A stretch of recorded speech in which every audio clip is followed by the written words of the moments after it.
जी, नमस्कार। मैं एम्स दिल्ली से रवि कुमार गुप्ता आपका हार्दिक स्वागत करता हूँ, हार्दिक अभिनंदन करता हूँ आपके अपने स्केलेटन नर्सिंग के इस ऑनलाइन प्लेटफ़ॉर्म के ऊपर। आप सभी को नमस्कार, आप सभी को गुड मॉर्निंग।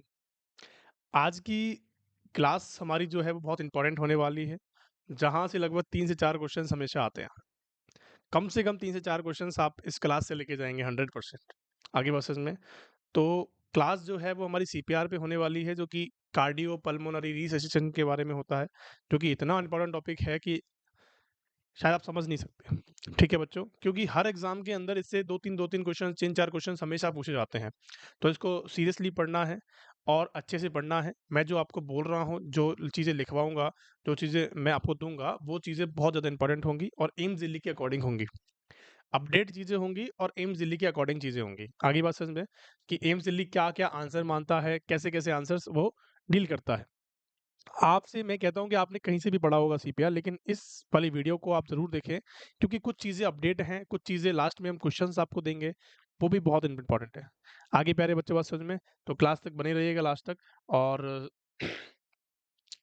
हमारी क्लास को आगे बढ़ाते हैं, चलते हैं। चलिए, देखो सीपीआर के बारे में आपको कुछ ऐसी टर्मिनोलॉजीज़ हैं, उनको समझना होगा कि सीपीआर का मतलब क्या है? देखो सीपीआर 3 वर्ड से मिलके बना होता है। सी का मतलब होता है बच्चों सी का मतलब है कार्डियो, पी का मतलब है पल्मोनरी, री का मतलब है रिससिटेशन। आगे बात समझ में? अब कार्डियो का मतलब आप सभी को पता है कि कार्डियो का मतलब होता है हार्ट। कार्डियो का मतलब होता है मेरे प्यारे बच्चों कि सर हार्ट होता है, ठीक है। ये सभी को बात पता है। पल्मोनरी का मतलब होता है रेस्पिरेशन या लंग्स की बात कर सकते हैं। हार्ट या लंग की बात करें, रिससिटेशन का मतलब होता है कि रिससिटेट करना किसी भी आदमी को जिसके हार्ट और लंग्स काम नहीं कर रहे हैं, बंद हो गए हैं किसी भी कारणवश, उनको वापस से रिवाइव करना, उनको वापस से चालू करना, उस कंडीशन को, उस टर्मिनोलॉजी को कहते हैं सीपीआर। क्या मेरी बात समझ में आ गई? बहुत ही शॉर्ट टॉपिक है, अच्छा टॉपिक है, आपको पढ़ना है बस। आगे बस समझना है, मेन मुद्दा हमारा समझना होता है। अगर आपने 1 घंटे इस वीडियो को दे दिया, 40 मिनट 45 मिनट की वीडियो होगी, ज़्यादा देर की नहीं होगी और आपको अच्छे से समझना है, ठीक है? सीपीआर का मतलब आपको समझ नहीं आ गया, जब हमारा हार्ट और लंग्स काम करना बंद कर देते हैं, तो हमें उसके लिए उसको चालू करवाने के लिए हमें जो चीज़ देते हैं, जो हम यूज़ करते हैं, जो मेहनत हम लगाते हैं, जो चीज़ हम यूज़ करते हैं, उसको कहते हैं सीपीआर। आगे प्यारे बच्चों बात समझ में? तो यहाँ तक की बात आपको समझ में आ गई होगी, चलिए। अब इंडिकेशंस की बात होती है कि क्यों हम सीपीआर करते हैं, क्या-क्या इंडिकेशंस होते हैं, किसी भी चीज़ को लेके इंडिकेशंस होते हैं, तो इंडिकेशंस की बात करूँ, तो एक तो सबसे पहला इंडिकेशन होता है कार्डियक अरेस्ट, कि एक पेशेंट को कार्डियक अरेस्ट आया है, उसकी जो पल्स है, आपने कैरोटिड पल्स चेक करी, कैरोटिड पल्स है, वो फ़ील नहीं हो रही है पेशेंट की। अब जब फ़ील नहीं होती है, तो आपको क्या करना है कि भई सीपीआर की कंडीशन आ गई है, पेशेंट की जो पल्स रेट है, हार्ट की रिदम है, जो हार्ट बीट है, पेशेंट की रुक चुकी है। पहली कंडीशन। अगर आपसे क्वेश्चन पूछा जाता है कि indications of the CPR, CPR का इंडिकेशन क्या होगा? क्योंकि इस क्वेश्चन में, इस टॉपिक से हर लाइन पे क्वेश्चन बनता है। तो अगर आपसे क्वेश्चन पूछा जाता है कि indications of CPR, first indication of the CPR क्या होगा बच्चों? कि कार्डियक अरेस्ट, कि पेशेंट की अगर पल्स रेट क्या हो जाती है, कम हो जाती है या फिर कम नहीं या स्टॉप हो जाती है, तो उसको कहते हैं कार्डियक अरेस्ट। अब दूसरा इंडिकेशन क्या होता है मेरे प्यारे बच्चों? कि दूसरा इंडिकेशन सर कौन-सा है? कि सर रेस्पिरेटरी अरेस्ट है। कौन-सा है बच्चों? कि सर रेस्पिरेटरी अरेस्ट है। अब जब रेस्पिरेटरी अरेस्ट हो गया पेशेंट, रेस्पिरेटरी अरेस्ट का मतलब होता है कि रेस्पिरेशन का क्या हो जाना? एब्सेंट हो जाना, कि रेस्पिरेशन का नहीं होना। कार्डियक अरेस्ट का मतलब है कि पल्स रेट का नहीं होना। क्या मेरी बात समझ में आ गई? दोनों इंडिकेशंस आपको याद रखने हैं। टाइप्स की बात कर लेते हैं कि टाइप्स कितने प्रकार के होते हैं। देखो 2 टाइप के होते हैं, एक होता है एसीएलएस, एक होता है बीएलएस। एसीएलएस जो होती है कोई जो हमारी फॉरेन की एक वो होती है, ब्रांच होती है या फिर हम कह सकते हैं जो गाइडलाइन होती है, जो हमारी गवर्नमेंट ने जो हमारे बुक्स के अकॉर्डिंग जो गाइडलाइंस सेट करी हुई हैं, वो एसीएलएस के अकॉर्डिंग आती हैं। आगे बात समझो, जो एनक्लेक्स बताता है वो एसीएलएस के अकॉर्डिंग बताता है और बीएलएस क्या होती है उसके बारे में मैं आपको समझाता हूँ। देखो, और एसीएलएस को हम कहते हैं आईएचसीए और बीएलएस को हम कहते हैं ओएचसीए। इसकी फुल फॉर्म बताता हूँ आपको, देखो। एसीएलएस का मतलब होता है advance cardiac life support. Advance cardiac life support, इसका मतलब क्या है? एडवांस का मतलब होता है कि टर्मिनोलॉजीज के साथ, आपकी मशीनरी के साथ, आपके इंजेक्शंस के साथ, ठीक है। कार्डियक लाइफ सपोर्ट मतलब कि पेशेंट को जिंदा करना, पेशेंट को कार्डियक लाइफ सपोर्ट देना, कि पेशेंट को जिंदा करने के लिए ऐसी सपोर्ट देना जो कि एडवांस है। आगे बात समझ में? पेशेंट को ऐसी सपोर्ट देना जो कि एडवांस सेटिंग में आती है, उसको कहते हैं ACLS। BLS का मतलब होता है बेसिक लाइफ सपोर्ट। BLS का मतलब होता है बेसिक लाइफ सपोर्ट। अब जो ICH का मतलब है, ICHA का मतलब है इन हॉस्पिटल कार्डियक अरेस्ट आना, हॉस्पिटल के अंदर आता है। और OCHA का मतलब है कि आउट ऑफ द हॉस्पिटल, कि हॉस्पिटल के बाहर कार्डियक अरेस्ट का आना। दो कंडीशंस आपने देखी। चलिए, अब हॉस्पिटल के अंदर आएगा या फिर ACLS के अंदर आता है। देखो, कोई भी चीज, दोनों दोनों चीजें हैं वो समान है। या तो हॉस्पिटल कह सकते हो, आप एक नर्सिंग ऑफिसर हो, नर्सिंग ऑफिसर एम्स में काम करते हो ICU के अंदर, पेशेंट को कार्डियक अरेस्ट आता है। कार्डियक अरेस्ट आने के बाद उसका CPR होता है, तो वो कहाँ है? पेशेंट आपके हॉस्पिटल में ही है या नहीं है? अब हॉस्पिटल में तो सारी मशीनरी भी होंगी वहाँ पे, कि भाई डीफैब भी होगा, वहाँ पे एड्रेनलिन भी होगा, वहाँ पे ड्रग्स भी होंगी हमारी। बिल्कुल होंगी, नहीं होंगी? कि सर बिल्कुल होंगी। अब एक पेशेंट है रोड साइड, आप जा रहे हो रोड साइड, एक पेशेंट को कार्डियक अरेस्ट आया, तो वहाँ पे तो कोई चीज़ है ही नहीं आपके पास, ना तो इंजेक्शंस है, ना कोई मशीनरी है। आपको उसी हिसाब से काम करना पड़ेगा। पड़ेगा या नहीं पड़ेगा? कि सर बिल्कुल बात सही है। चलिए, तो इनकी फुल फॉर्म भी पूछी जाती है कि ACLS क्या है, तो एडवांस कार्डियक लाइफ सपोर्ट होती है। ठीक है? ACLS और BLS की आपसे फुल फॉर्म पूछी जा सकती है, तो उसको याद रखना। अब ये क्या लिखा है कि ACLS के अंदर क्या लिखा है कि वही लाइन जो मैंने अभी आपको बोली है कि फुल मशीनरी का यूज करना, ड्रग्स का यूज करना, वो ACLS के अंदर आता है। देखो क्या लिखा है कि in which give CPR with full the full of use emergency drug, कि आपने इमरजेंसी ड्रग्स को फुल यूज किया है, इक्विपमेंट्स को यूज किया है, एंड ट्रेन्ड मेडिकल स्टाफ, कि ट्रेन्ड मेडिकल स्टाफ का यूज आना, मेडिसिन का यूज आना, आपके इक्विपमेंट्स का यूज आना, उसको उस पेशेंट के अंदर, उस चीज को कहते हैं ACLS, advance cardiac life support. इतना सा समझना है आपको। अगर इस सिनेरियो को दिमाग में लेके चलोगे कि आप एक हॉस्पिटल में हो, हॉस्पिटल में कार्डियक अरेस्ट आता है किसी पेशेंट को, तो वहाँ पे सारे इक्विपमेंट्स होते हैं, वहाँ पे सारी ड्रग्स होती हैं अवेलेबल, तो हम पेशेंट को यूज कर सकते हैं बचाने के लिए। आगे बात समझ में, लेकिन आपको बाहर यूज करनी है तो बाहर तो आप यूज कर नहीं सकते। तो वही सारी चीजें हैं। देखो यहाँ पे क्या दे रखा है कि in which the give the CPR with the non train person, कोई भी पर्सन ट्रेन नहीं है वहाँ पे। एंड इमरजेंसी इक्विपमेंट्स, वहाँ पे क्या है? इमरजेंसी जो इक्विपमेंट्स हैं वहाँ पे भी नहीं है, कोई भी ड्रग नहीं है वहाँ पे। तो ऐसे ही क्या करते हैं बच्चों, इन्हीं चीज़ों का यूज़ किया जाता है। क्या मेरी बात समझ में आ गई? बहुत बढ़िया। अब मैं आपसे स्टेजेस की बात करता हूँ कि CPR की स्टेजेस कौन सी होने वाली है। देखो बच्चों, ये क्विक रिवीजन के बारे में हम देख रहे हैं, तो ज़्यादा डिटेल में हम नहीं पढ़ रहे हैं। यहाँ पे ज़्यादा डिटेल हमें नहीं चाहिए, हमें टीचर बनना नहीं है, हमें सिर्फ हमारा एग्जाम क्रैक करना है और उतना ही हमें पढ़ना है। आगे बात समझ में? ठीक है। स्टेज ऑफ CPR की बात करते हैं। When found a victim that कैसा है? सीम्स लाइक, आपने देखा और कैसा दिख रहा है आपको? अनकॉन्शियस पेशेंट है बच्चों। कैसा है? अनकॉन्शियस पेशेंट है, तो आप क्या करोगे? तो आपको कौन कौन सी स्टेप फॉलो करने चाहिए, अब समझना है, इस चीज को समझना है। ठीक है? आप एक क्या कर रहे हो, आप एक हॉस्पिटल में हो, कहीं भी हो, ठीक है, आपने एक पेशेंट को देखा जो कि बेहोश पड़ा हुआ है।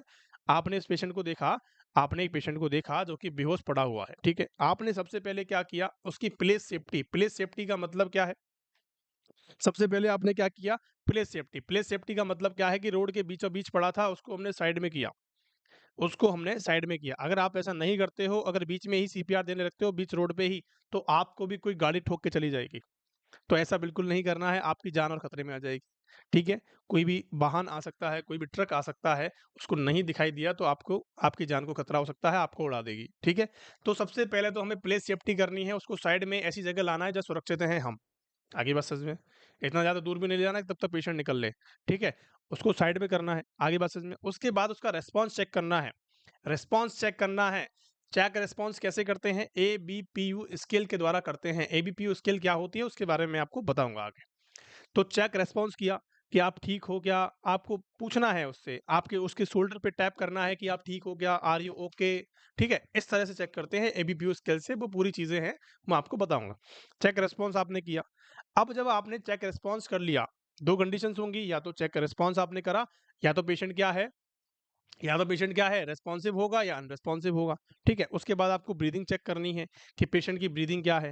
देखो स्टेप्स जो हैं बच्चों, मैंने आपकी 7 स्टेप लिखी है, इन 7 स्टेप को आपको रट लेना है। आपकी चीज़ें जो हैं बहुत इंपॉर्टेंट होने वाली है। सबसे पहले आपने प्लेस सेफ्टी किया, उसके बाद रिस्पॉन्स चेक करना है, उसके बाद उसकी ब्रीदिंग को चेक करना है, उसके बाद आपको कॉल के लिए बुलाना है। अगर आप हॉस्पिटल में हो तो कोड ब्लू एक्टिवेट करना है। कोड ब्लू जो होता है कार्डियक अरेस्ट के लिए होता है। कोड ब्लू जो होता है वो किसके लिए होता है बच्चों? कार्डियक अरेस्ट अडल्ट वाले पेशेंट के लिए होता है। और एक होता है कोड पिंक। पिंक जो होता है वो किसके लिए होता है?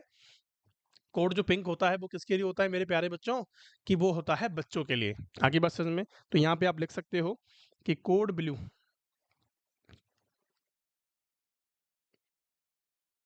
कोड ब्लू होता है, ये किसके लिए होता है? कार्डियक अरेस्ट के, ध्यान रखना। लिख देंगे यहाँ पे कि सर कार्डियक, मैंने इस पे पूरी क्लास ली गई है, पूरी क्लास ली है, आपको जाके समझना है, देखना है, ठीक है? कार्डियक अरेस्ट अगर आप कोड ब्लू करते हो, अगर अडल्ट को आता है, अगर अडल्ट को आता है और चाइल्ड को आता है, दो कंडीशंस होंगी। अडल्ट को आता है तो आपको कोड ब्लू करना है, कोड ब्लू अलर्ट करना है, ठीक है? और अगर पिंक जिसको आता है तो आपको पिंक कोड एक्टिवेट करना है। आगे बात समझ में? इन चीज़ों को आपको ध्यान रखना है, ठीक है? अब मैंने आपसे बात करी कि अगर आप अंदर हो हॉस्पिटल के अंदर तो आपको code blue code pink activate करना है। अगर आप बाहर नहीं हो तो कि सड़क पे हो तो सड़क पे किसको बुलाना है? कॉल फॉर हेल्प, कि भैया हेल्प करो, इसकी जान को खतरा है, ठीक है? उस तरह से आपको बुलाना है। उसके बाद आपको क्या करना है कि पल्स चेक करनी है, पल्स पेशेंट की है या नहीं है, ठीक है? उसके बाद आपको सीपीआर स्टार्ट करना है, उसके बाद डीफैब देना है। डीफैब वहाँ तो नहीं होगा, वहाँ जैसे ही एम्बुलेंस आएगी तो डीफैब आएगा, ठीक है? कॉल फॉर हेल्प का मतलब है कि या तो आपने एम्बुलेंस को बुलाया है या किसी और को बुलाया है, ठीक है? इस बात को आपको बिल्कुल रट लेना है। इसका तरीका है, देखो इसका निमोनिक मैंने आपको बनाया है कि प्लीज, प्लीज आरबीसी पहले सीपीआर दो। प्लीज आरबीसी सी पहले सीपीआर दो। प्लीज का मतलब समझ रहे हो कि प्लेस सेफ्टी आपने कर दी। आर का मतलब आप समझ रहे हो कि रेस्पॉन्स चेक कर लिया। बी का मतलब आप समझ रहे हो कि आपने ब्रीदिंग चेक कर ली। उसके बाद सी का मतलब है कि कॉल फॉर हेल्प। पहले पहले का मतलब है कि पल्स चेक करनी है। सीपीआर का मतलब आपको सीपीआर देना है। और दो दो का मतलब डी, डी मतलब डिफिब्रिलेशन। डिफिब्रिलेशन का मतलब क्या है? ऐसी मशीनरी होती है जो इलेक्ट्रिक शॉक देते हैं पेशेंट को। पेशेंट को हम चेस्ट शॉक देते हैं, जिससे क्या होता है कि इलेक्ट्रिक कंपल्शन स्टार्ट होता है। और जैसे ही इलेक्ट्रिक कंपल्शन स्टार्ट होता है बच्चों, वहां पे क्या देखने को मिलती है? हार्ट रेट आपकी पेशेंट को देखने को मिल जाती है। आगे बात समझ में? इन सारी चीजों को आपको वन बाई वन फॉलो करना होता है। प्लीज आरबीसी पहले सीपीआर दो। प्लीज आरबीसी पहले सीपीआर दो। आगे बात समझ में? कोड ब्लू और कोड पिंक का ध्यान रखना है। आगे बात समझ में? चलिए, अब इसको एक बार और समझते हैं कि इस कंडीशन को कैसे समझना चाहिए। अब आपको इमेजिन करना है, आप एक सड़क पे जा रहे हो, सड़क पे जा रहे हो और सड़क पे एक पेशेंट है। सड़क पे एक पेशेंट है जो कि आपने देखा वो अनरिस्पॉन्सिव पड़ा हुआ है। उसका कोई रिस्पॉन्स नहीं है, अनकॉन्शियस पेशेंट है। ठीक है बच्चों? अब आपने सबसे पहले क्या किया? सबसे पहले आपने किया प्लेस सेफ्टी। सबसे पहले आपने क्या किया बच्चों कि सर प्लेस सेफ्टी हमने कर ली, नंबर फर्स्ट यही था। दूसरी बात हमें क्या करना था? Please RVC. आर का मतलब था रेस्पॉन्स, तो चेक रेस्पॉन्स, आपने रेस्पॉन्स को चेक किया। नंबर दो, आपने रेस्पॉन्स को चेक किया। अब दो कंडीशंस होंगी, या तो रेस्पॉन्स कैसा होगा, या तो वो रेस्पॉन्सिव होगा या अनरेस्पॉन्सिव होगा। आगे बात समझ में? आप जब उससे पूछोगे कि आप ठीक हो, या तो वो बोलेगा या नहीं बोलेगा। ठीक है? या तो वो अगर बोलता है इफ क्लाइंट इज रेस्पॉन्सिव, अगर वो क्लाइंट जो आपका जो विक्टिम है, जो पेशेंट है, अगर वो रिस्पॉन्स कर रहा है, तो आपको सिर्फ क्या करना है? उसको मॉनिटर करना है। आपको सिर्फ उसको मॉनिटर करने की जरूरत है। आपको कुछ नहीं करना है, आपको सिर्फ उसको मॉनिटर करना है कि कोई और गाड़ी आए, इसको ठोक ना जाए, या फिर कोई गाड़ी गाड़ी आए, मैं इसको हॉस्पिटल पहुंचा दूं। आगे बात समझ में? तो सिर्फ मॉनिटर करना है। दूसरी कंडीशन हो सकती है कि क्लाइंट जो आपका जो पेशेंट है वो अनरेस्पॉन्सिव हो, कि पेशेंट जो है आपका, या तो वो रेस्पॉन्सिव होगा, तो रेस्पॉन्सिव होगा तो आपको मॉनिटर करना है। अगर अनरेस्पॉन्सिव होता है तो आपको तीसरा स्टेप अपनाना है। तीसरा स्टेप अपनाना है। कौन सा स्टेप था बच्चों? कि check breathing. Please R B, B C जो था ना, बी बी फॉर ब्रीदिंग, कि आपने क्या किया? तीसरा स्टेप फॉलो किया कि सर ब्रीदिंग उसकी हमने देखी। ब्रीदिंग को कैसे यूज करते हैं? By the look, listen and feel. हमें देखना है उसका ब्रीदिंग पैटर्न है या नहीं, लिसन उसको सुनना है कि ब्रीदिंग कर रहा है या नहीं, फील करना है। आगे बात समझ में? क्वेश्चन आया हुआ है कि ब्रीदिंग को चेक कैसे करते हैं, तो लुक लिसन फील से करते हैं। आगे बात समझ में? क्वेश्चन बनता है बच्चों, बहुत अच्छा क्वेश्चन है, यहाँ से क्वेश्चन पूछा भी गया है और ये पूछे जाने के चांसेस भी हैं। आगे बात समझ में?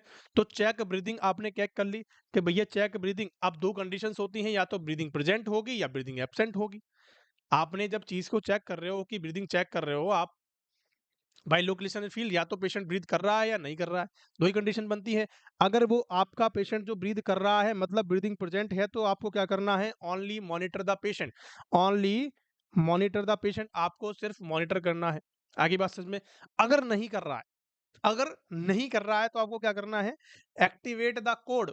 या तो आपको हॉस्पिटल में है तो कोड को एक्टिवेट करना है, जो कि ब्लू और कौन सा था, पिंक था। अगर आप हॉस्पिटल में नहीं हो तो कॉल फॉर एम्बुलेंस करना है, या फिर आप क्या कर सकते हो, किसी को कॉल के लिए बुला सकते हो।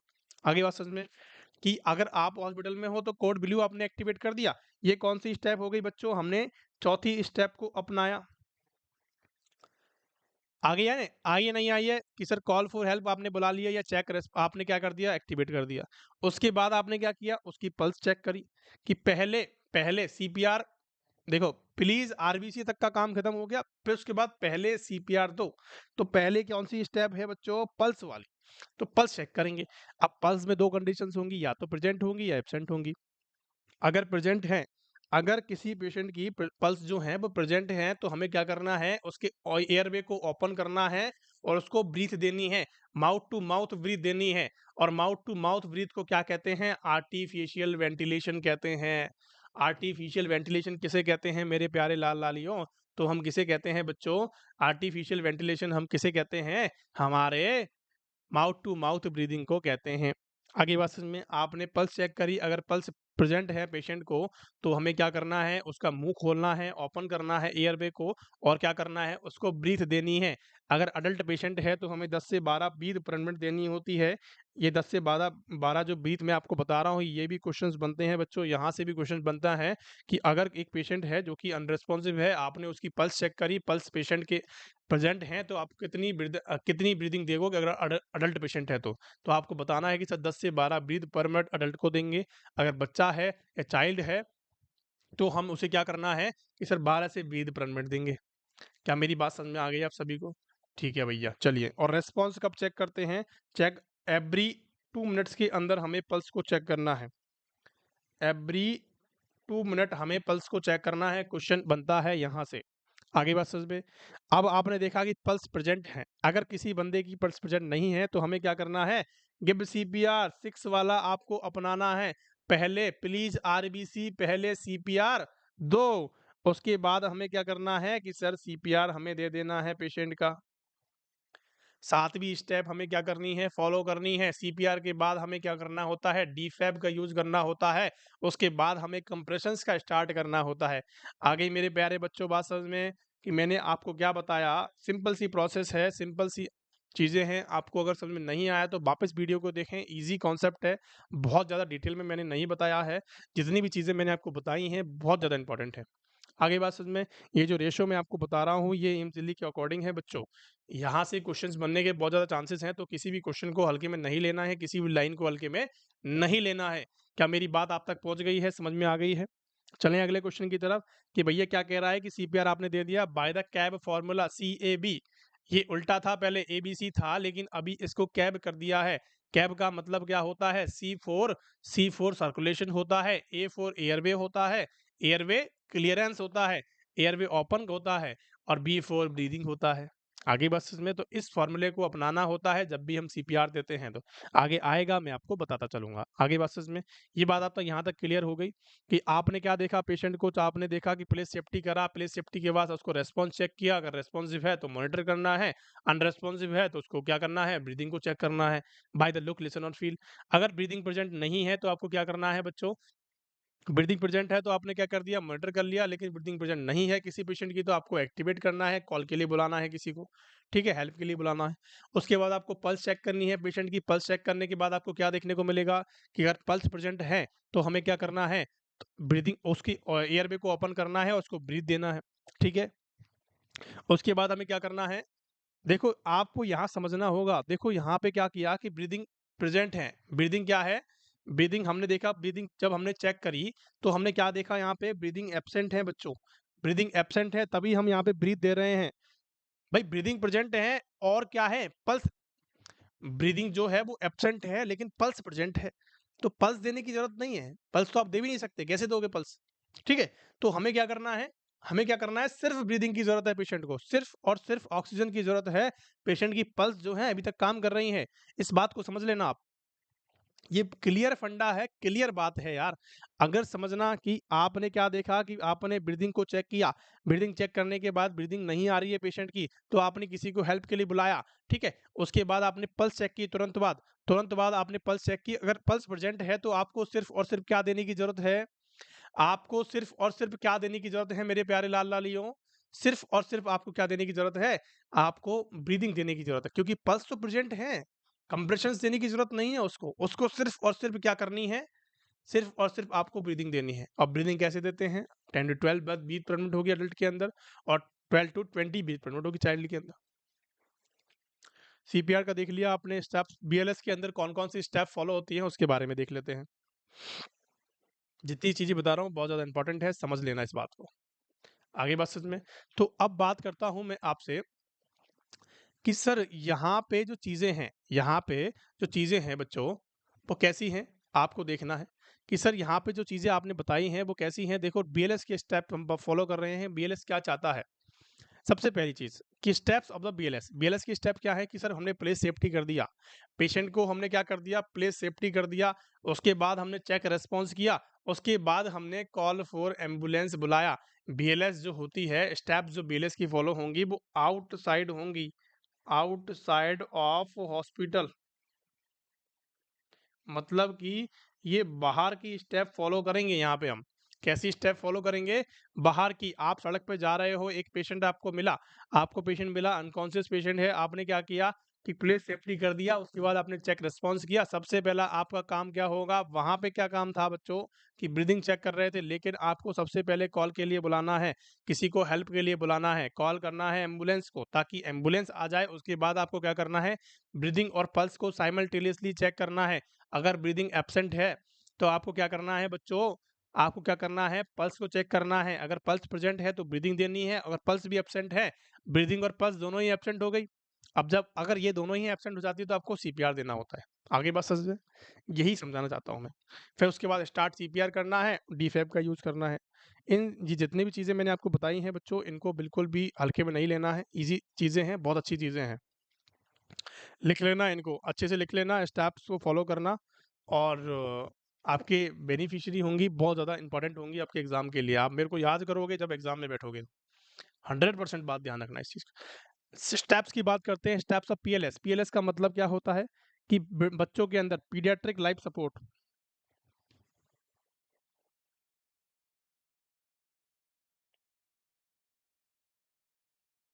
पीडियाट्रिक लाइफ सपोर्ट का सिंपल सा मतलब ये है कि आपने प्लेस सेफ्टी कर ली, चेक रेस्पॉन्स कर लिया, check breathing and pulse simultaneously. देखो यहाँ पे फिर उल्टा हो गया, यहाँ पे हम बच्चों के अंदर वेट नहीं करेंगे कॉल करने का, कि आपने कॉल करने के लिए टाइम मिला दिया, भैया फोन नहीं उठा रहा, आप कुछ कर रहे हो, फोन कर रहे हो, किसी को बुला रहे हो, कोई आ नहीं रहा।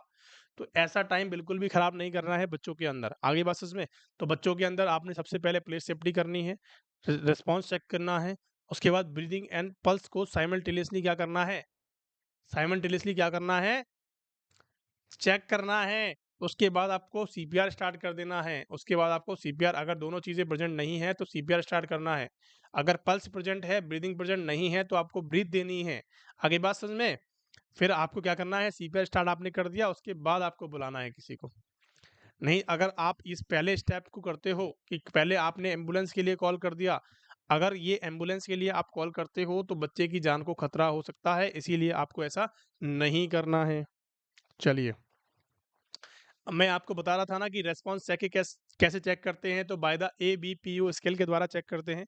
ABPU स्केल क्या होती है, ए का मतलब होता है alert, alert voice painful stimuli, and V for U for B नहीं है बच्चों, ये यू है, तो U for unresponse, U for unresponse. अब अलर्ट का कैसे बताएंगे, बाय द शोल्डर। मैं आपको बताया था ना कि शोल्डर पे टैप करना है बच्चों, क्या करना है कि उसके शोल्डर पे टैप करना है। अगर शोल्डर क्या कर रहा है, शोल्डर पे टैप करके वो रिस्पॉन्स कर रहा है या अनरिस्पॉन्सिव है, जो भी है, ठीक है। अब बात करते हैं हम किसकी, कि सर हमें क्या बात करनी है, कि सर V4 वॉइस। अगर हमें वॉइस की बात करनी होती है कि बच्चा क्या कर रहा है, कि आप उससे पूछोगे, says mister are you okay, आप क्या ठीक हो, क्या आप ठीक हो? आपको पूछना है, सुनता है या नहीं? ठीक है? उसके बाद उसके अगर वो नहीं सुन रहा है तो आपको क्या करना है, पेनफुल स्टिमुलाई देनी है, पेनफुल उसकी चुटकी भरनी है, उसके यहाँ पे चेंटुआ लेना है और जैसे ही आप चुटकी भरोगे वो उठता है या नहीं, ठीक है? उसके बाद क्या होता है, अनरिस्पॉन्स होता है।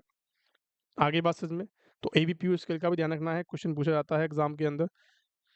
बहुत इंपॉर्टेंट सवाल, यहाँ से क्वेश्चंस भर-भर के पूछे गए हैं एग्ज़ाम्स के अंदर, तो आपको 5 स्टार इसको मार्क करना है। पल्स चेक कैसे करते हैं? पल्स चेक करने का तरीका है, चेक द पल्स। कितनी कितनी देर में पल्स चेक करते हैं मेरे प्यारे बच्चों? कि सर हमेशा 5 टू 10 सेकंड के अंदर हमें पल्स चेक करनी चाहिए। पल्स को चेक करना है हमेशा 5 से 10 मिनट के बीच में कि आ रही है, नहीं आ रही है, चली तो नहीं गई है, आ रही है, नहीं आ रही है, चली तो नहीं गई है। ठीक है? सबसे पहली आंसर आता है कि अडल्ट के अंदर कौन-सी पल्स जो चेक करते हैं। अडल्ट के अंदर कौन-सी पल्स को चेक किया जाता है? तो कैरोटिड पल्स को चेक किया जाता है। आँख बंद करके आंसर लिखोगे, तो आँख बंद करके आंसर क्या लिखोगे कि सर अडल्ट के अंदर या फिर हम कह सकते हैं कि मोर देन 12 इयर्स आपका अगर 12 साल से ऊपर का बच्चा है, तो आपको कैरोटिड पल्स का यूज़ करना है और कैरोटिड पल्स कौन-सी होती है हमारी जो गर्दन पे प्रेज़ेंट होती है, जो गर्दन पे आर्टरी प्रेज़ेंट होती है, उसको ही कहाँ कहाँ फ़ील करते हैं? जो कैरोटिड आर्टरी होती है, उसी को फ़ील करते हैं कैरोटिड पल्स। क्या मेरी बात समझ में आ गई? अगर आपका बच्चा जो है 12 साल से ऊपर है या अडल्ट है तो उसको हम कैरोटिड पल्स का यूज़ करेंगे।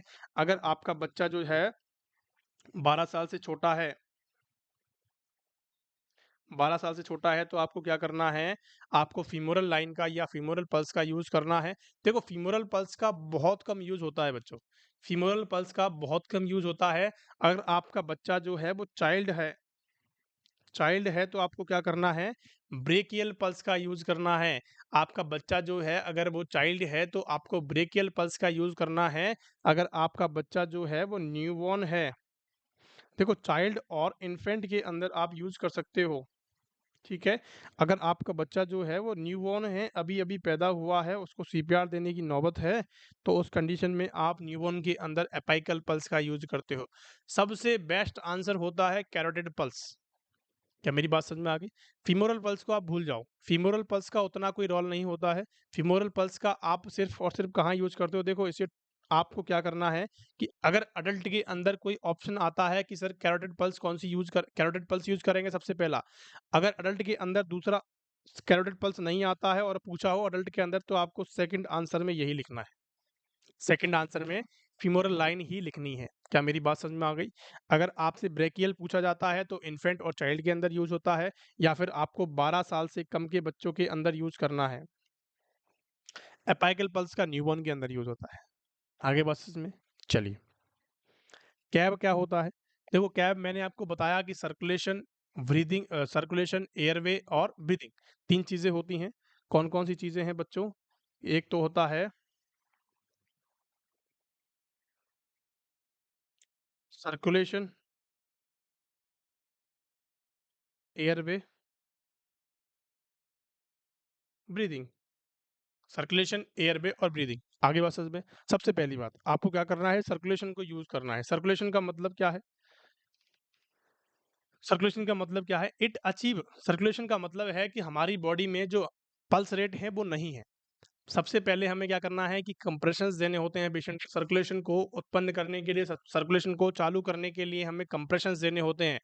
कंप्रेशंस की बात आती है, तो ये कौन-सी स्टेप होती है? सर्कुलेशन बहुत ज़्यादा इंपॉर्टेंट स्टेप होती है बच्चों।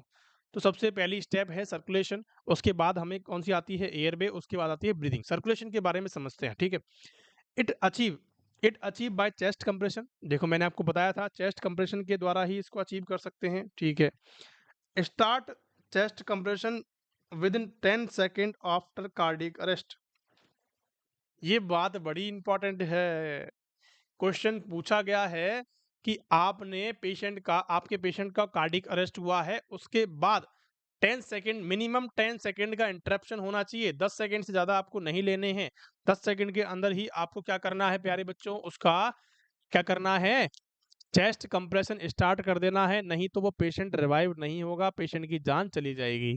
आगे बात समझ में? क्वेश्चन पूछा गया है कितने सेकंड का इंटरप्शन होना चाहिए या फिर चेस्ट कंप्रेशन कितने सेकंड के बाद करते हैं, तो 10 सेकंड आपका आंसर जाना चाहिए।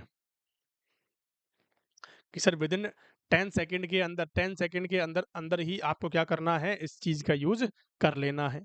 आगे बात में देखो, most important step of CPR, most important step होती है सीपीआर, कौन सी सीपीआर की, कि बच्चों सर्कुलेशन जो होती है ना, circulation is the most important step होती है, ध्यान रखना।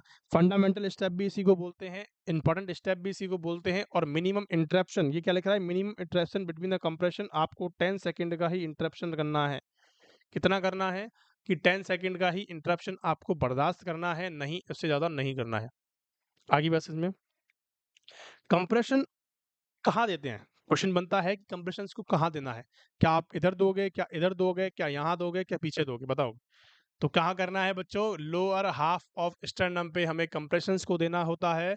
कहाँ देना होता है, कि बच्चों lower half of sternum, lower half of sternum in adult and child. Lower half of sternum मतलब कि आपका जो स्टर्नम है उस पे लोअर में देना है, हाफ पे। आगे बात में, तो आपको ये देना है, लेकिन प्रेगनेंसी और किसके बीच में, आपने बता दिया कि सर लोअर हाफ, और कहाँ देते हैं, इंट्रक्शन देते हैं स्टर्नम के ऊपर, जो आप कंप्रेशन देते हो lower half of the sternum देते हो, ठीक है। अडल्ट और चाइल्ड के अंदर की बात थी।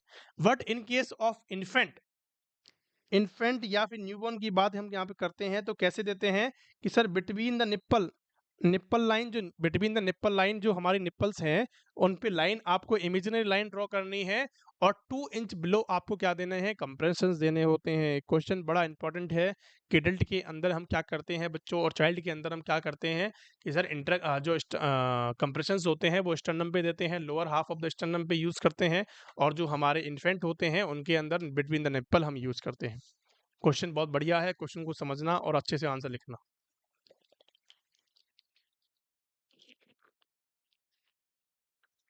क्या मेरी बात समझ में आ गई, चले चलिए।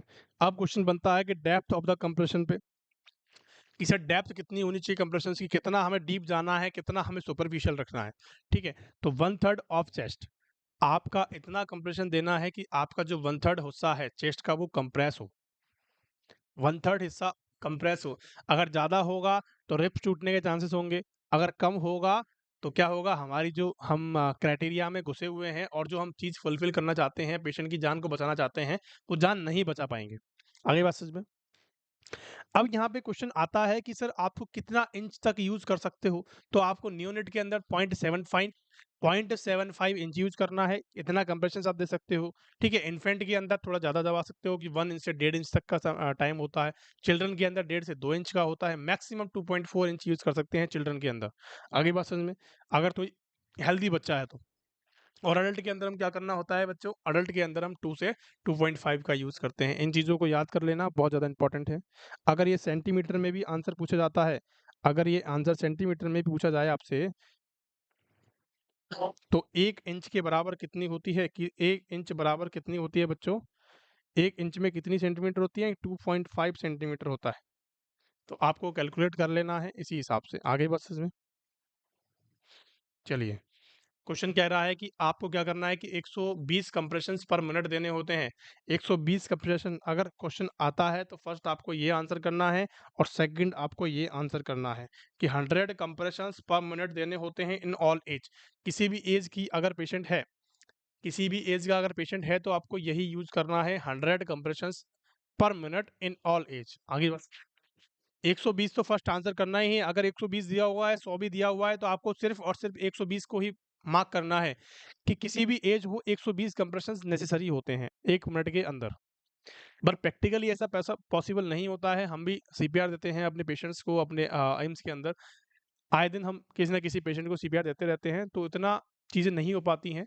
लेकिन आपको थ्योरेटिकल, अगर आपको एग्जाम क्लियर करना है, तो आपको यही लिखना होगा कि 120 कंप्रेशंस पर मिनट आपको देने होंगे। आगे बात समझ में, चलें अगले क्वेश्चन की तरफ। चलिए, अब मैं आपसे रेशो की बात करता हूं कि कंप्रेशन और वेंटिलेशन का रेशो कितना होना चाहिए, कंप्रेशन और ब्रीदिंग का रेशो कितना होना चाहिए। तो देखो, अडल्ट के अंदर की बात करें, अडल्ट के अंदर की बात करूं तो 100%, चाहे एक रेस्क्यूवर हो चाहे 2 रेस्क्यूवर हो, यहाँ पे चाहे एक बंदा हो चाहे 2 बंदा हो, आपको सिर्फ और सिर्फ क्या करना है, 30:2 का रेशो अपनाना है। लेकिन चाइल्ड के अंदर हमें क्या करना है, चाइल्ड और इन्फेंट के अंदर हमें क्या करना होता है बच्चों, 30:2 का रेशियो अपनाना है। और अगर 2 रेस्क्यूअर हैं, देखो अगर एक रेस्क्यूअर है,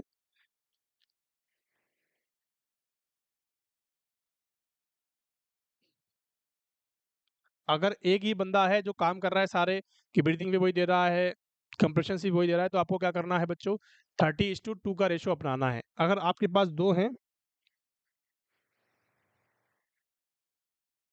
अगर आपके पास 2 हैं तो आपको 15:2 का रेशियो अपनाना है।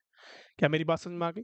मैंने आपको बताया यहाँ पे, इफ 1 और 2,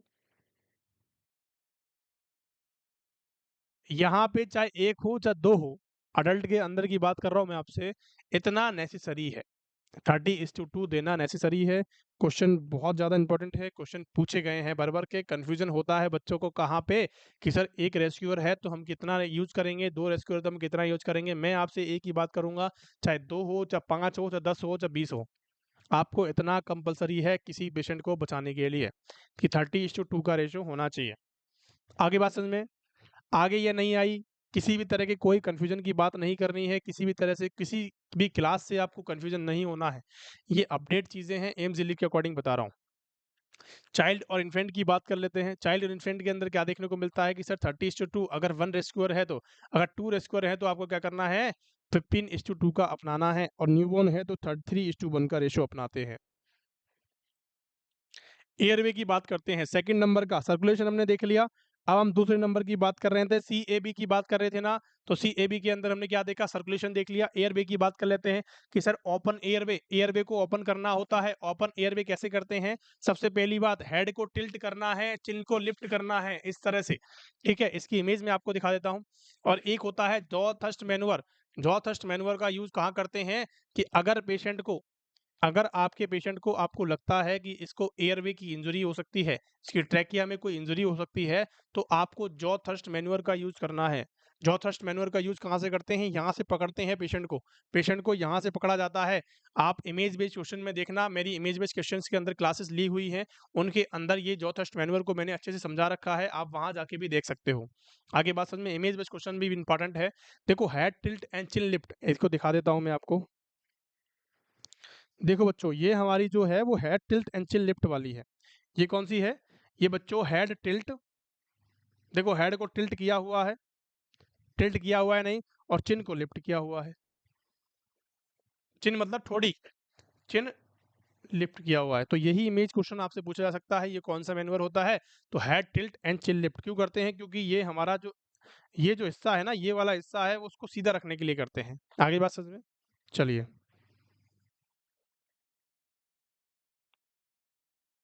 एयर भी आपने देख लिया। अगर ऐसा नहीं है, अगर किसी पेशेंट को सस्पेक्टेड नहीं है कि इसको इंजरी नहीं हो सकती, तो आपको फर्स्ट यूज करना है। अगर पेशेंट को सस्पेक्टेड है कि हेड इंजरी या सॉरी ट्रैकियल इंजरी हो सकती है, एयरवे में कोई भी इंजरी हो सकती है, तो आपको क्या करना है? जॉ थ्रस्ट मैनुअल का यूज करना है। क्वेश्चन बनता है फॉरेन बॉडी एस्पिरेशन पे। ये क्वेश्चंस बहुत ज्यादा इंपॉर्टेंट हैं बच्चों, यहाँ से क्वेश्चन पूछे गए हैं कि अगर किसी बच्चे ने, किसी अडल्ट ने फॉरेन बॉडी एस्पिरेट कर ली है, फॉरेन बॉडी को एस्पिरेट कर लिया है, उसकी ट्रैकिया में वो चीज फंस गई है, उसके ईसोफेगस में वो चीज फंस गई है, तो उसको कैसे निकाला जाता है? देखो, अगर चाइल्ड और अडल्ट की बात कर रहे हैं तो हेमलिच मैनुअर का यूज करते हैं। हेमलिच मैनुअर क्या होता है? Abdominal thrust manure. Abdominal thrust manure दिखा देता हूँ, डायग्राम भी है मेरे पास। देखो ये होता है हेमलिच मैनुअर, ये होता है हेमलिच मैनुअर, और इसको बोलते हैं एब्डोमिनल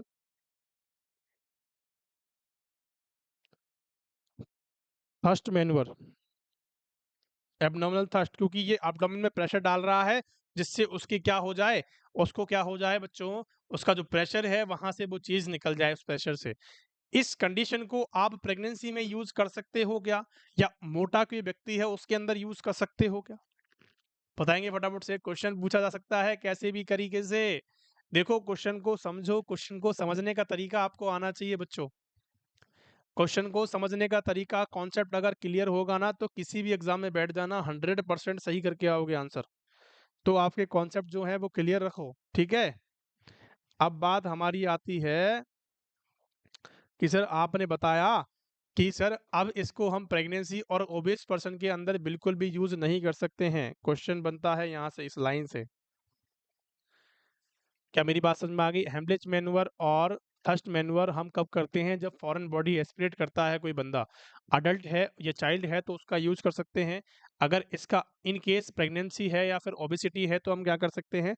चेस्ट थ्रस्ट मैन्युअर का यूज करते हैं। चेस्ट पे कंप्रेशंस देते हैं, चेस्ट पे कंप्रेशंस देते हैं, ना कि एब्डोमेन पे। ठीक है, तो चेस्ट थ्रस्ट मैन्युअर का यूज कहाँ करते हैं मेरे प्यारे लाल लालियों? तो सर प्रेगनेंसी और ओबेस पर्सन के अंदर कर सकते हैं। अगर कोई फॉरेन बॉडी बच्चा एस्पिरेट कर जाए, इन्फेंट कर जाए या न्यूबॉर्न कर जाए, इन्फेंट का मतलब समझते हो कि 1 साल तक के बच्चे को इन्फेंट कहा जाता है और न्यूबॉर्न 1 महीने तक के बच्चे को न्यूबॉर्न कहा जाता है। 28 दिन तक के बच्चे को न्यूबॉर्न कहा जाता है मेरे प्यारे बच्चों। तो वहाँ पे कौन-कौन सी स्टेप को फॉलो किया जाता है? सबसे पहली स्टेप होती है कि 5 स्लैप, कि 5 स्लैप आपको देने हैं बैक पे। सबसे पहले बैक पे देते हो, बच्चे को हाथ पे पकड़ना है और 5 स्लैप उसके पीठ पे। 5 स्लैप उसकी पीठ पे आप देते हो और उसको सीधा करना है, फिर 5 स्लैप आप उसके चेस्ट पे देते हो। ऐसे उसकी जो फॉरेन बॉडी है वो निकल सकती है। और किसका यूज़ करते हैं? Use the heel of hand, heel इसका यूज़ करते हैं। क्या मेरी बात समझ में आ गई? कैसे करते हैं? कि सर ये बच्चा है और इसको कैसे करते हैं? ऐसे करते हैं। आगे बात समझ में? क्वेश्चन बहुत अच्छा है, क्वेश्चन आपको पढ़ना है, समझना है। ठीक है बच्चों? चलें? चलिए, अब हम ब्रीदिंग की बात कर लेते हैं। हमारा ब्रीदिंग वाला टॉपिक आ गया कि सर सी-ए-बी की बात कर रही हमने, ए-बी की, सी की बात कर ली, ए की बात कर ली, अब ब्रीदिंग बचा। अब ब्रीदिंग क्या करते हैं कि बिफोर ब्रीदिंग एंश्योर, ब्रीदिंग को एंश्योर करने से पहले एयरवे ओपन करना है। आप पेशेंट को ब्रीदिंग कब दोगे? जब उसका एयरवे जो है वो ओपन हो जाएगा।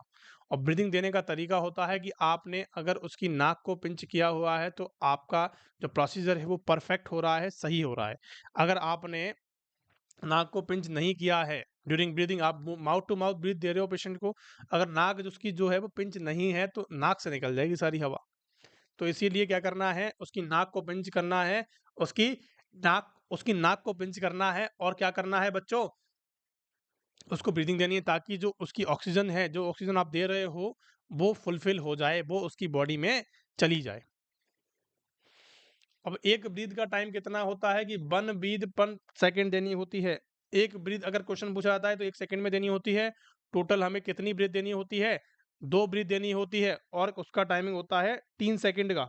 टोटल हमें, मैंने अभी आपको बताया कि सर 3:2 रेशियो होता है, 3:2 रेशियो होता है। तो 30 तो हमारे कौन से होते हैं? कंप्रेशंस होते हैं और 2 हमारी ब्रीदिंग होती है। ये पता है ना आपको? चलिए, क्योंकि मैंने लिखाया हुआ है देखो। कंप्रेशंस की रेशियो की बात कर रहे हैं, वेंटिलेशन रेशियो की बात कर रहे हैं, तो कंप्रेशन कितने हो गए? 30 हो गए। वेंटिलेशन कितना हो गया? 2 हो गया। तो इस कंडीशन के अंदर 2 तो हमारे क्या है? ब्रीदिंग है और 30 कंप्रेशंस हैं बच्चों। तो आपने यहाँ तक की कंडीशन जो है वो देख ली है। इंपॉर्टेंट सवाल हैं, इन क्वेश्चंस को आपको भूलना नहीं है। हर एक लाइन में क्वेश्चन है और मैंने सिर्फ आपको उतना ही दिया है जो आपके एग्जाम के लिए जो है वो इंपॉर्टेंट है। आगे बात समझ में चले। अब मैं आपसे कुछ और बातें करता हूँ कि साइकिल, जो एक साइकिल होती है वो क्या होती है? 30:2 आपको क्या देना है? 30:2 आपको क्या रखना है? कंप्रेशन वेंटिलेशन का रेशियो रखना है। ठीक है। अब क्वेश्चन बनता है कि सर इसका टाइम होता है 20 से 22 सेकंड का। कितना टाइम होता है? कि सर 20 से 22 सेकंड का होता है। टोटल हमें कितनी देनी होती है? कि सर 5 साइकिल देनी होती है। एक साइकिल का टाइम अगर 20 से 22 सेकंड का है तो लगभग कितने हो जाएंगे बच्चों? लगभग 5 साइकिल का टाइम होता है 2 मिनट का। लगभग 5 सेकंड का, सॉरी 5 साइकिल्स का टाइम होता है 2 मिनट का और हमें सिर्फ और सिर्फ 5 साइकिल को ही रिपीट करना होता है। 5 साइकिल ज़्यादा नहीं देते हैं। लेकिन प्रैक्टिकल बेस पे हम बात करें, डेढ़-डेढ़ घंटे तक हम सीपीआर देते हैं हमारे एम्स के अंदर। हमारे एम्स के अंदर भैया हम डेढ़-डेढ़ घंटे, 1-1 घंटे तक सीपीआर देते हैं पेशेंट्स को। क्योंकि रिवाइव करना होता है अल्टीमेट हमें पेशेंट को। आगे बात समझ में? तो हमने क्या बताया? क्वेश्चन को बिल्कुल भी हल्के में नहीं लेना है, समझना। सिर्फ रिलैक्स होके बैठो, समझ में आ जाएगा। आपने क्या देखा कि एक साइकिल जो है 20 से 22 सेकंड में कंप्लीट हो रही है, ठीक है? अब आप 20 से गुना करोगे तो लगभग कितनी हो जाएँगी? 100 सेकंड हो जाएँगी। अगर 22 से गुना करोगे तो 110 सेकंड हो जाएगी। तो लगभग इन्होंने क्या बताया कि 5 साइकिल देनी है कितनी मिनट में? कि 2 मिनट के अंदर। आगे बात समझ में? सिंपल सी बात है। और कितने कंप्रेशंस हो गए? कि सर 120 कंप्रेशंस आपको देने होते हैं, नेसेसरी होती है। चलिए। Hold the mask. अगर आप ब्रीदिंग दे रहे हो किसी पेशेंट को, सपोज दैट किससे दे रहे हो? एम्बू बैग से दे रहे हो, आप वेंटी सर्किट से उससे दे रहे हो, बेन सर्किट से दे रहे हो, तो होल्ड द मास्क, मास्क को होल्ड करने की टेक्निक होती है, उस टेक्निक को बोलते हैं EC clamp technique. EC clamp technique कौन सी होती है? इमेज बेस्ड क्वेश्चन में दिखा देता हूँ, क्वेश्चन पूछा जाता है। देखो बच्चों, ये हमारी होती है ईसी क्लैंप टेक्निक। देखो, ध्यान से देंगे सारे बच्चे, ये होती है ईसी क्लैंप टेक्निक। यहाँ पे देखो, इसने क्या बनाया हुआ है, अपने हाथों से ई बनाया हुआ है, और यहाँ पे क्या बनाया हुआ है बच्चों, यहाँ पे एक सी बनाया हुआ है। इसी को कहते हैं ईसी क्लैंप टेक्निक, इसी को कहते हैं ईसी क्लैंप टेक्निक। और ये इसने मास को होल्ड करके रखा है, ताकि कोई भी एयर जो है वो लीक नहीं हो जाए, ताकि जो कोई भी एयर है वो लीक नहीं हो जाए। ई बनाने का पर्पस होता है कि जो उसकी ट्रैकिया है उसको सीधा रखना। ई बनाने का पर्पस क्या होता है कि देखो, उसकी गर्दन देखो आप, बिल्कुल सीधी है या नहीं है। और सी बनाने का पर्पस क्या होगा है कि उसकी जो मास्क है उसको परफेक्ट होल्ड किया जा सके। क्या मेरी बात आपको समझ में आ गई? मैंने इसको इमेज बेस्ड क्वेश्चन के अंदर ही बताया हुआ है, तो इंपॉर्टेंट सवाल है, आपको जाके देखना चाहिए। ठीक है, तो इसी इसी क्लैंप टेक्निक से आपने क्या कर लिया, उसको यूज कर लिया। क्वेश्चन पूछा जा सकता है कि मास को होल्ड कैसे किया जाता है, तो आपको ई और सी क्लैंप टेक्निक से यूज करना है। In case of advance airway, in case of advance airway का मतलब समझ रहे हो कि पेशेंट क्या है, ट्रैकियोस्टमी पे है, पेशेंट को ईटी ट्यूब डली हुई, एंडोट्रेकियल ट्यूब डली हुई है, पेशेंट को लेरेंजियल मास्क एयरवे डला हुआ है। इन सब के बारे में मैंने सेपरेट क्लासेस लिए हैं, बहुत ज़्यादा इंपॉर्टेंट है, आप जाके देखें। ठीक है, उसके बाद हमें क्या करना है, अगर पेशेंट को एडवांस एयरवे लगा हुआ है इन तीनों में से कुछ भी, तो आपको क्या करना है, उसको ब्रीथ देनी है। लेकिन ब्रीथ कैसी देनी है, 8 टू 10 ब्रीथ पर मिनट देनी है अडल्ट के अंदर, और चिल्ड्रन के अंदर 20 से 30 मिनट का रेशो आपको रखना है। डीफैब की बात कर लेते हैं, डिफिब्रिलेटर की बात कर लेते हैं। डिफिब्रिलेटर जो होता है दो प्रकार का होता है प्यारे बच्चों।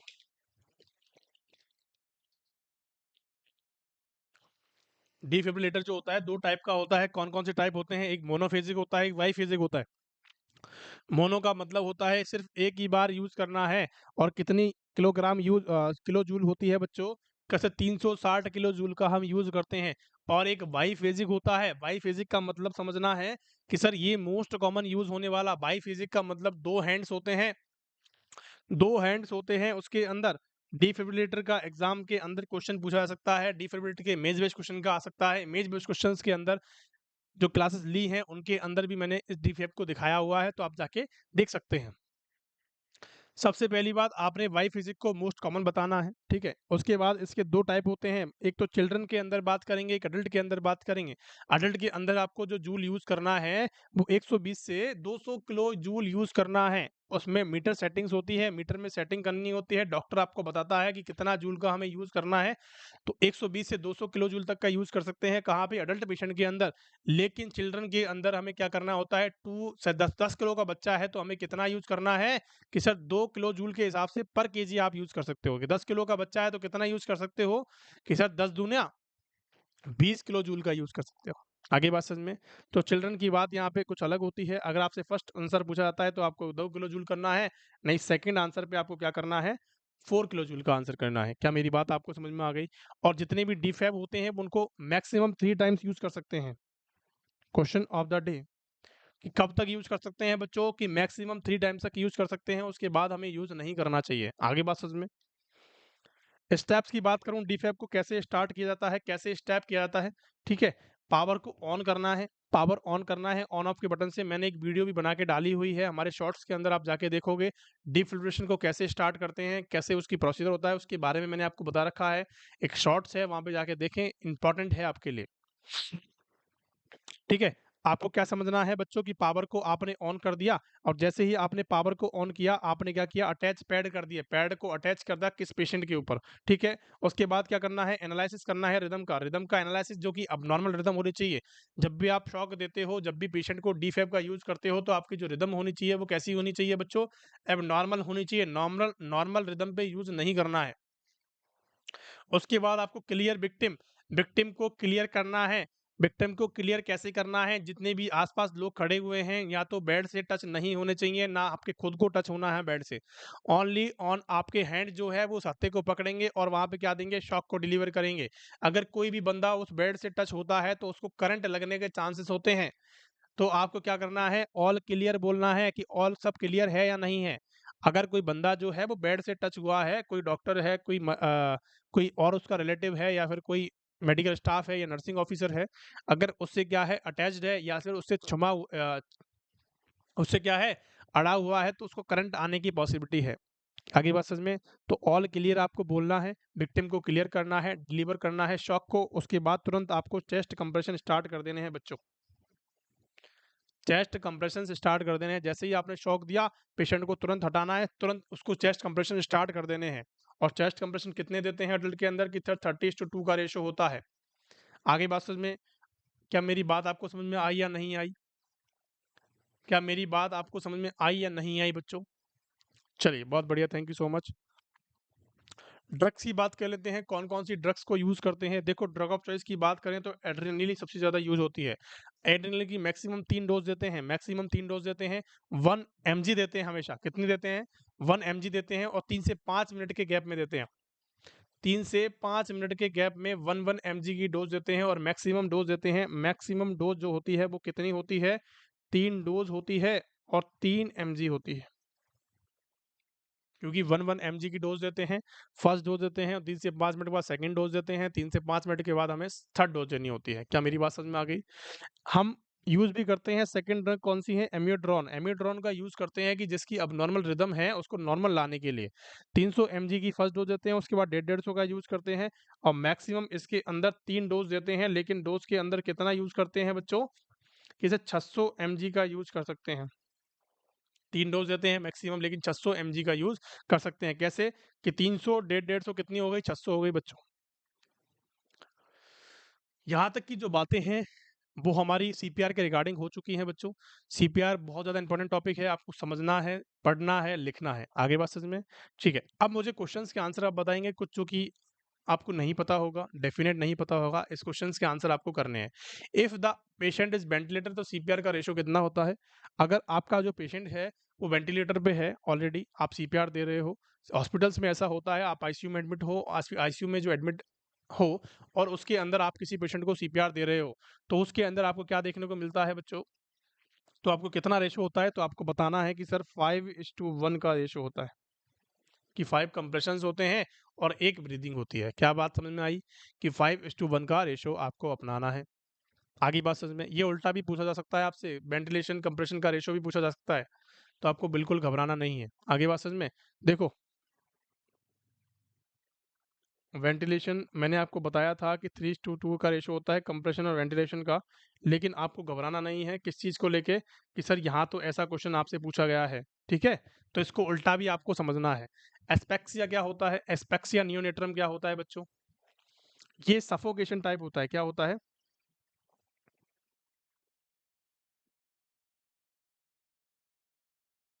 सफोकेशन टाइप होता है। इसके अंदर जो यूज करते हैं वो कितना करते हैं? 90:30 वेंटिलेशन का यूज करते हैं। न्यूबॉर्न के अंदर होता है सबसे ज्यादा न्यूबॉर्न के अंदर देखा जाता है स्पेक्सिया नियोनेट्रम।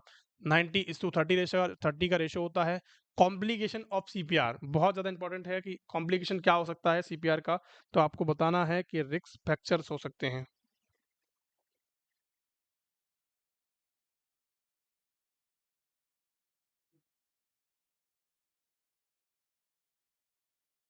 फ्रैक्चर को हम ऐसे भी लिखते हैं मेडिकल टर्म में, ठीक है? हैशटैग बनाते हैं ना, हैज हैज जो हमारे नोकिया के मोबाइल में आता था, हैज हैशटैग, तो हैज इसका मतलब फ्रैक्चर ही होता है, ध्यान रखना इस चीज। आगे बात समझ में? तो सबसे मोस्ट कॉमन कॉम्प्लिकेशन होता है रिस्ट फ्रैक्चर। अगर आप में से कोई हट्टा कट्टा बंदा अगर किसी मरीज को देगा तो उसकी रिप्स तो तोड़ ही देगा एक आध दो। तो बिल्कुल भी ऐसा नहीं करना है, अपनी डेप्थ को ध्यान में रखते हुए, अपनी कंप्रेशंस को ध्यान में रखते हुए। ऐसा नहीं है कि आपने पूरा अपने शरीर का वजन जो है उसके ऊपर डाल दिया, ऐसा नहीं करना है, ठीक है? और सेकंड नंबर, फर्स्ट नंबर पे ये आता है, सेकंड नंबर पे आता है लिवर। लिवर भी डैमेज हो सकता है, ठीक है बच्चों? अब आर्टिफिशियल वेंटिलेशन किसे कहते हैं? आर्टिफिशियल वेंटिलेशन किसे कहते हैं? मैंने आपको बताया था क्या होता है? कि sir mouth to mouth ventilation देते हैं।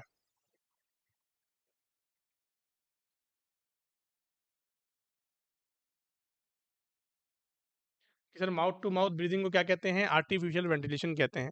आगे बात समझ में? इन टू रेस्क्यूअर सीपीआर चेंज, ये देखो क्वेश्चन बहुत अच्छा है। इन टू रेस्क्यूअर, अगर दो रेस्क्यू आपके पास हैं तो सीपीआर की पोजीशन जो है वो कितने मिनट में चेंज करते हैं? तो एवरी 2 मिनट्स के अंदर। अगर आप ऐसा नहीं करते हो तो जो आपका स्टाफ है वो दे रहा है सीपीआर तो वो थक जाएगा, उसको सीपीआर देने की ज़रूरत पड़ जाएगी। इसीलिए आपको ऐसा नहीं करना है, हर 2 मिनट में आपको चेंज करनी है पोज़ीशन। आपको अपना भी तो ख़्याल रखना है, भई आपको अपना भी तो ख़्याल रखना है सीपीआर के दौरान। देखो सीपीआर के दौरान सिर्फ़ और सिर्फ़ मेल लोग ही काम में आते हैं हॉस्पिटल्स के अंदर। आगे बात समझ में? जो बाकी जो फीमेल्स होती हैं वो तो सिर्फ़ क्या करती हैं इंजेक्शन लोड कर के देती जाती हैं कि भैया ये लो एड्रेनल, ये लो एमिड्रॉन। तो आप ही को देना होता है सीपीआर, इसलिए मेल्स को 20% रखा गया है कि हमें बस सीपीआर देने के लिए चाहिए। आगे बात समझ में? पेशेंट को लिफ्ट करवाने के लिए चाहिए, पेशेंट को शिफ्ट करवाने के लिए चाहिए। चलिए, तो अच्छे से पढ़ना बच्चों। Thank you so much. आज का जो टॉपिक है हमारा सीपीआर बहुत ज़्यादा इम्पोर्टेंट है। इसको बिल्कुल भी आपको हल्के में नहीं लेना है, नोट्स बनाने हैं अच्छे से अच्छे, ताकि आपको ईज़िली चीज़ों को रिकॉल कर सको, ईज़िली चीज़ों को आप रिवाइज़ कर सको। बिल्कुल भी घबराना नहीं है, स्केलेटन नर्सिंग की पूरी टीम आपके साथ है। अभी जो है हमारी 10 तारीख के बाद से पीडियाट्रिक की क्लासेस भी शुरू हो जाएँगी, पीडियाट्रिक की क्लासेस भी होंगी, साइकियाट्री की क्लासेस भी होंगी। तो आपको बने रहना है। ईएसआईसी का भी हम तैयारी डीएसएसपी की तैयारी भी हम करवाएँगे, बहुत अच्छे तरीके से करवाएँगे। क्या-क्या एग्ज़ाम से क्वेश्चन पूछे जाते हैं, उन चीज़ों के बारे में भी हम यहाँ पे बात करने वाले हैं। तो thank you so much for being there. ऐसे ही पढ़ते रहें और आगे बढ़ते रहें। कुछ भी समझ में नहीं आए तो आप हम समाज सपोर्टिव नंबर्स पे आप कॉल कर सकते हो, मैसेज कर सकते हो, कमेंट सेक्शन में पूछ सकते हो। आगे बच्चों बात समझ में? Thank you so much.